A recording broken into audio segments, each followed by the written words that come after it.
Okay, third take. Yo, this is a tutorial on how I create my own webtoon. This is a step-by-step process on how I plan, format, slice, and upload my own webtoon. I'm gonna run through the programs that I use, what dimensions I use to make my webtoon pages, and how I cut them so that they flow according to the webtoon style. This isn't a definite tutorial, just what works best for me. If you have any additional programs or methods of creating webtoon, that's all good. I'll be using my current webtoon, Lost Eden, as an example. Firstly, in order to create the pretty pictures that you see on the screen, I use a graphics tablet, specifically the Wacom Intuos Pen and Touch Small 2015. I got this for my birthday when I was 16 and it's been doing wonders for me since then. It's held up very well with minor inconveniences up to today.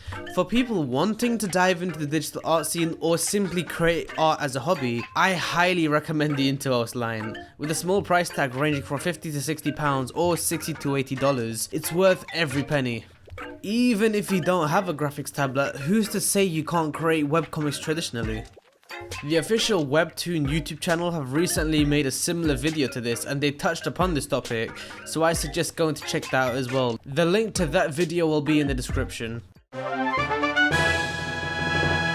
The programs that I have found most useful in creating my webcomics are Photoshop CS6, Clip Studio Paint, and GIMP. I used to use Photoshop primarily for creating my webtoon, however once I got a hold of Clip Studio, I found it incredibly more useful as it is tailored for creating webcomics and manga. Clip Studio is very user friendly and I was able to grasp the basics in just under 10 minutes. Everything is laid out right in front of you and doesn't have a difficulty learning curve whatsoever. I've gotten so accustomed to Clip Studio stabilization feature. It is so useful when creating clean line work. It's something that I can't draw without and is also something that Photoshop unfortunately lacks. Also, if you're trying to cut a few dollars off of those purchases, Clip Studio is a one-time paid program, only having to buy the license once and CSP is yours, as opposed to Adobe subscription-based programs, which have recently been raised for both Photoshop and Lightroom. One small gripe I have, however, is that you can't import custom PSD brushes from Photoshop into Clip Studio, and there's currently no way of me doing so. However, they have a vast library of brushes to download either for free or for a small purchase, all created by the community surrounding Clip Studio. You can also download 3D assets from their library as well, which is really neat. There are also various other programs which you could choose from, like Paint Tool Sci, or even free programs like Krita or GIMP, which we will get into later. Now that you got your equipment and your programs ready, let's head on to how I format my webtoon. Now the way Webtoon is set up, everything is formatted so that it flows down the page, as it's optimized for scrolling vertically on phones and tablets, as well as computers.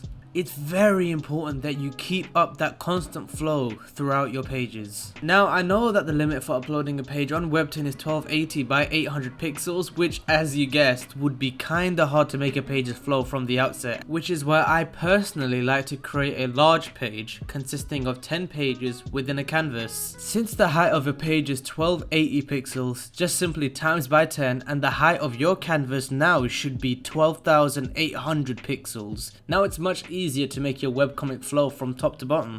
I typically aim to create 40 pages per comic, so I'd have 4 files within the same resolution throughout. In this episode though, I created 50 pages because I'm bringing in 2 new characters, so I wanted to give them space to flesh out their introduction.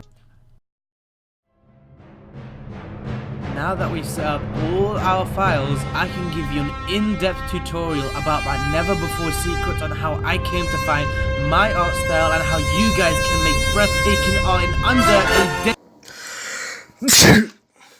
Oh, nice. Now that we've made our webtoon, which took a little longer than expected, we can now go ahead and slice our webtoon and ready it for upload. For this last step, we're going to be using GIMP. GIMP is a perfectly fine digital drawing program, however I find this slice feature so useful. I've created a template so I can pop the comic straight into the template and cut it immediately. Here's how you make said template. Just simply create a new file, the same resolution as the webcomic files, which in this case is 12800 by 800, i.e. 10 pages. Go to image, then down to guides, then press new guides. You'll see a new pop-up window. It will be set to horizontal, so leave it like that. Where it says position, you put in the resolution for each page. So if one page is 1280 pixels, it will set a grid line on the canvas. That indicates the end of the first page. Then you create another grid line, except it will be set to double that amount, so 2560 pixels. Then it's going to set a grid line indicating the end of the second page. Once you've done that, you complete the process until you reach the bottom. You don't need to create a grid at the bottom, however, since there's nothing to cut off. The strip ends there. I'll put the grid positions up on the screen for you guys, just to save time. Once you've created the grid lines, you want to go to filters, then web, then click slice. This will bring up another window. All you need to do is touch the first 4 sections. Firstly, select the folder where you want to save all your pages. Once you've done that, you will need to name the files. I personally just like to name them the initials, like LECH9PT1, etc. Once you've named your files, select JPEG instead of GIF. Ignore the rest, then select OK. Once you've repeated these steps for your other pages, you're ready for uploading. Just to go over the upload process quickly, as it isn't very complicated at all, the upload limit for each episode is 20 MB. Although these files altogether shouldn't be more than 5 megabytes, at best 10. Also, quick reminder, the thumbnail for each episode is 436 by 436 pixels. Once you upload your pages, you can rearrange them how you'd like. I like to load my title page as a separate file and move it to the top, then load my social media page at the bottom. That's all. Thanks for watching the video. I really hope this helped you out. I made this vid mainly because people asked me what are my steps, and I decided that I'd rather make it a compact video as opposed to just making tons of lectures and stuff.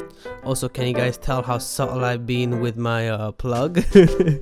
But for real, I'd love if you guys could check out Lost Eden on Webtoon. It's a quick and fun read. It's a journey of sorts. There's currently about 11 chapters out, 11 episodes I should say, and if you could share it around, give it a read for yourself, like it, perhaps follow me on Webtoon as well. That would mean the world to me.